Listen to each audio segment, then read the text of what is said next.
আসসালামু আলাইকুম। তোমাদেরকে ডাকার উদ্দেশ্য হলো আগামীকাল বন্ধ। আজকে 8টায় ছুটি, আগামীকালকে বন্ধ।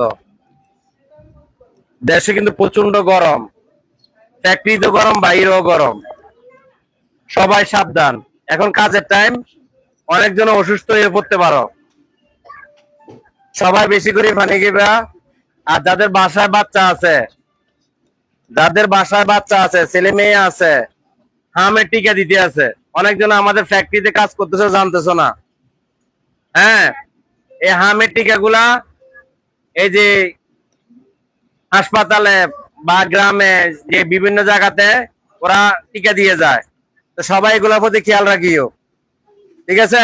অনেকজন আমরা ফ্যাক্টরিতে চাকরি করে জানি না এই জিনিসগুলা। সবাই যারা ছোট ছোট বাচ্চারা এখানে ফ্যাক্টরিতে আসো না, আছে না, খেয়াল রাখবে এগুলা। আর নিজের প্রতি যত্ন নিবে, এখন গরম।